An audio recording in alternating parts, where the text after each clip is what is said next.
दोस्तों, किस पाप के कारण स्त्री समय से पहले ही विधवा हो जाती है? नमस्कार दोस्तों।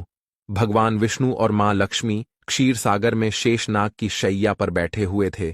तब माता लक्ष्मी के मन में जिज्ञासा हुई और उन्होंने भगवान श्री विष्णु से प्रश्न किया, हे प्रभु, किस कारण से एक स्त्री समय से पहले विधवा होती है?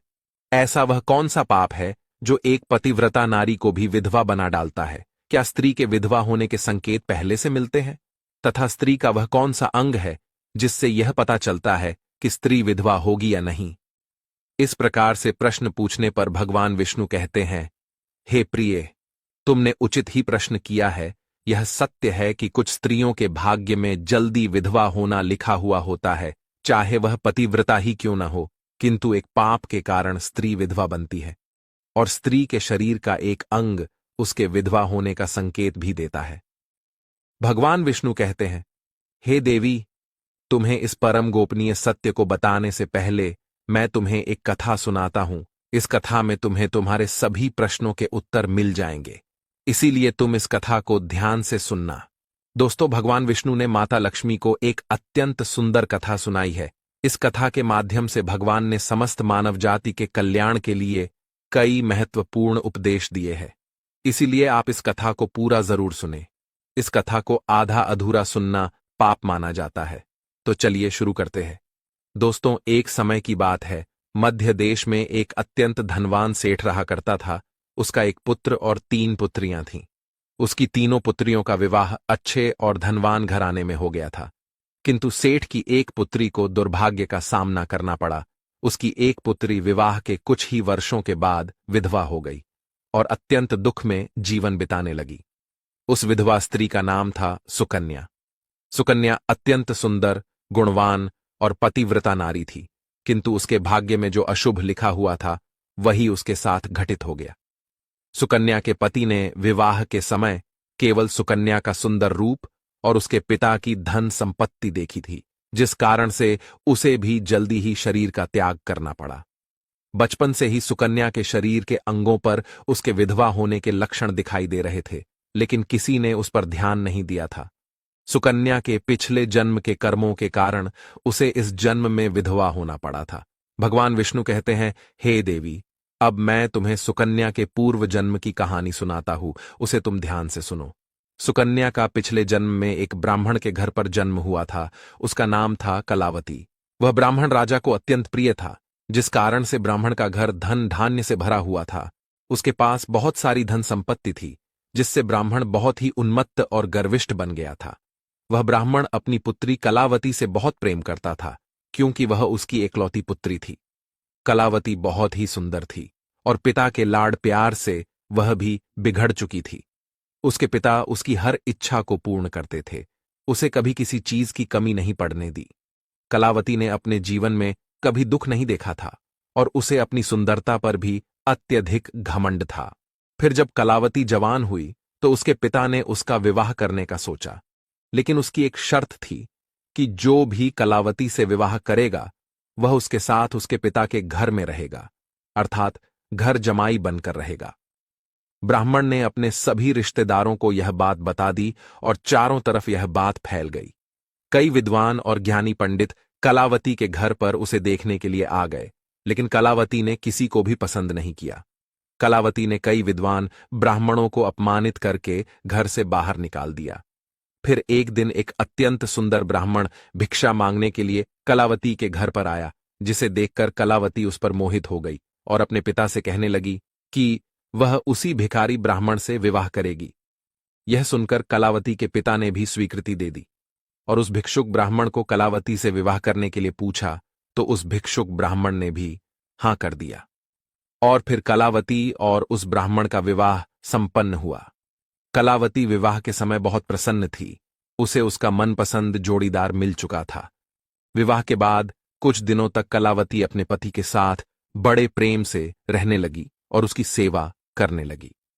लेकिन कुछ ही दिन बीतने के बाद कलावती ने अपना असली रंग दिखाना शुरू कर दिया। कलावती अपने पति को नौकर की तरह समझने लगी। उसकी आज्ञा का पालन करने की जगह पर उसे ही आज्ञा देने लगी।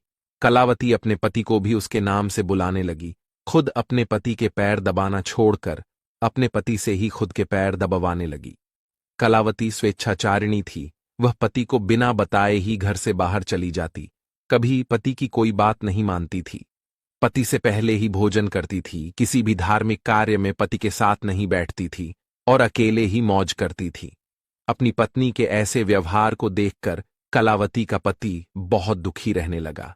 उसने कलावती को बहुत समझाने की कोशिश की, लेकिन वह कभी नहीं मानी। कलावती अपनी ही मनमानी करती रहती थी। कलावती की माता ने भी उसे समझाने का प्रयास किया कि स्त्री को अपने पति के साथ ऐसा व्यवहार नहीं करना चाहिए, लेकिन कलावती अपनी मां की बात कभी नहीं मानती थी और वह जानबूझकर अपने पति को अपमानित करती रहती थी। दिन रात पति की बुराई करना, उसे अपशब्द कहना, उसे नाम लेकर बुलाना आदि प्रकार के निंदित कार्य वह रोज करती थी। कलावती का पति भी उससे बहुत परेशान हो गया था। फिर एक दिन उसने बहुत विचार किया और कलावती को छोड़कर जाने का निश्चय किया। कलावती का पति बिना किसी को बताए ही अपने घर को छोड़कर चला गया।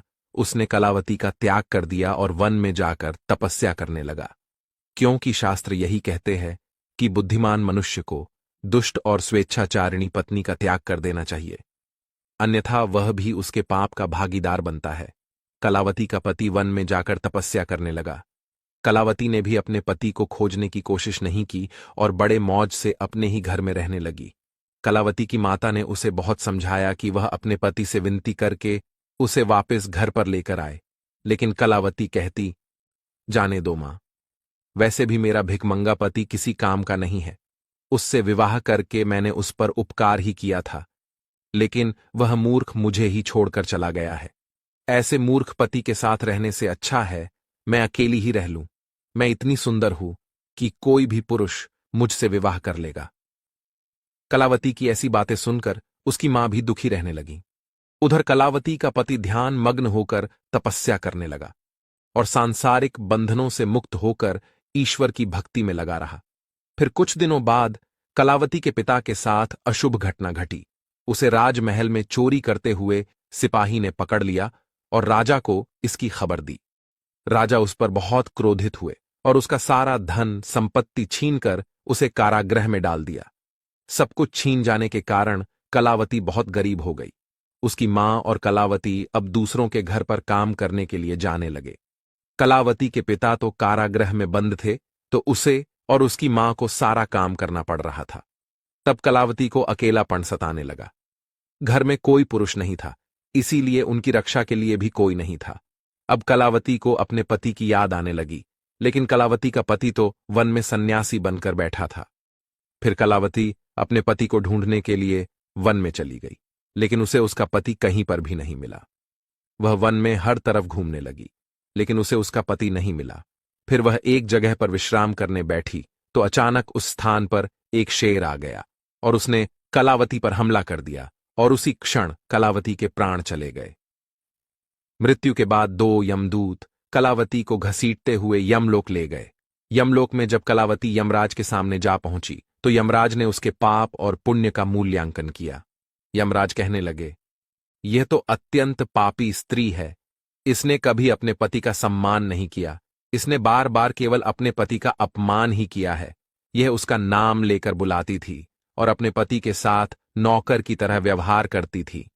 ऐसी दुष्ट स्त्री को तो नरक में भेजना चाहिए। फिर कलावती नरक में चली गई। अनेक वर्षों तक नरक में सजा भुगतने के बाद कलावती को अपने पूर्व जन्म के कर्मों का प्रायश्चित करने के लिए फिर से मनुष्य जन्म प्राप्त हुआ।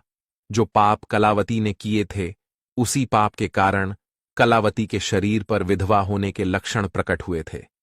भगवान विष्णु कहते हैं, हे देवी, अब मैं तुम्हें उन चिन्हों के बारे में बताता हूं जिस स्त्री के अंग पर ऐसे चिन्ह प्रकट होते हैं, वह स्त्री समय से पहले विधवा होती है। भगवान विष्णु कहते हैं, हे देवी, मध्यमाया तु दीर्घाया भार्या हानिर्विनिर्दिशेत, अनामिका ह्रस्वा भवेद्यस्य तत्वेद्या परदारगम, विधवा विपुलेन स्यात्, संपार्ष्णी शुभा नारी पृथुपार्ष्णी सुदुर्भगा। इस श्लोक में भगवान विष्णु ने विधवा स्त्री के लक्षण बताए हैं। यदि किसी स्त्री के पैर पसीने से रहित हो, उस पर नसें दिखाई न देती हो, उसके पैर चिकने तथा कोमल हो, तो वह स्त्री सुख भोगने वाली तथा ऐश्वर्यशालिनी होती है। यदि स्त्री के पैर का अंगूठा गोल मांसल हो तो वह स्त्री पतिव्रता एवं ऐश्वर्यशालिनी होती है। यदि स्त्री के पैर के अंगूठे पर नसें दिखाई देती हो तो वह दुर्भाग्य से युक्त व्यभिचारिणी होती है। बहुत छोटे अंगूठे वाली स्त्री क्लेश करने वाली और दुख भोगने वाली होती है। अंगूठा यदि छपटा हो तो वह स्त्री गर्भधारण क्षमता में दुर्बल होती है। यदि किसी स्त्री के पैर की तर्जनी उंगली अंगूठे से भी बड़ी हो तो वह स्वच्छंद कामचारिणी अर्थात अनेक पुरुषों से संबंध बनाने वाली होती है। यदि किसी स्त्री के पैर की उंगलियां परस्पर मिली हुई हों, एक दूसरे के नजदीक हो, उंगलियां गोल एवं सीधी हों और नाखून पतले एवं छोटे हों, तो वह ऐश्वर्यशालिनी होती है और ससुराल में सुख भोगती है। अब मैं विधवा स्त्री के पैर के लक्षण बताता हूं। यदि किसी स्त्री के पैर का अंगूठा बहुत बड़ा हो और आगे से गोल हो, उसके नाखून टेढ़े मेढ़े हो, अंगूठे पर नसें दिखाई देती हो, तो उस स्त्री के विधवा होने के योग बनते हैं। यदि स्त्रियों की एड़ियां बहुत बड़ी हो तो वह मृत्यु पर्यंत दुख भोगने वाली होती है, और यदि स्त्री के पैर मांस रहित हो तो ससुराल के भाग्य को नष्ट कर देती है। यदि किसी स्त्री के पैर की अनामिका उंगली बाकी उंगलियों की तुलना में बहुत छोटी हो तो वह कलह करने वाली और घर के वातावरण को असहनीय बना देने वाली होती है। यदि किसी स्त्री के पैर की मध्यमा उंगली अर्थात बीच की उंगली ज्यादा लंबी हो तो वह विवाह के लिए अयोग्य होती है। जो स्त्री चलते समय पैर पटकते हुए चलती हो और धम धम आवाज करती हो तो वह अपने पति का विनाश करने वाली होती है। भगवान विष्णु कहते हैं, हे देवी, इन्हीं लक्षणों के कारण सुकन्या समय से पहला विधवा हुई थी। पिछले जन्म के कर्मों के कारण ही स्त्री के विधवा होने के योग बनते हैं। जो स्त्री अपने पति का अपमान करती है, उसका नाम लेकर बुलाती है तथा उसके भोजन करने से पहले ही भोजन करती है, तो वह स्त्री निश्चित ही समय से पहले विधवा होती है। एक पतिव्रता स्त्री कभी पति का अपमान नहीं करती, कभी उसे नाम लेकर नहीं बुलाती और सदैव पति से एकनिष्ठ रहकर उसकी इच्छा के अनुसार चलती है। उस स्त्री की कभी दुर्गति नहीं होती और वह मृत्यु के पश्चात मेरे लोक को प्राप्त करती है। तो दोस्तों, इस प्रकार से भगवान विष्णु ने मां लक्ष्मी को अत्यंत महत्वपूर्ण कथा सुनाई है। उम्मीद है आपको यह जानकारी अच्छी लगी होगी। वीडियो को लाइक जरूर करें और कमेंट में जय श्री हरि विष्णु और जय मां लक्ष्मी जरूर लिखें। मैं doctor Harpreet Kaur desire university से। मैंने अपनी डॉक्टर्स की डिग्री एस्ट्रोलॉजी में डिजायर यूनिवर्सिटी से ली है। ये नॉर्थ इंडिया की बेस्ट यूनिवर्सिटी है, गवर्नमेंट अप्रूव्ड है। आप भी अपना कैरियर इस यूनिवर्सिटी से बना सकते हैं।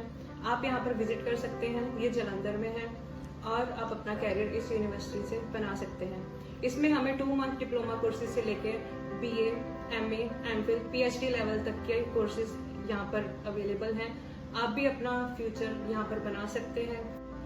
Be the best astrologer from the best astrology university, desire university Jalandhar.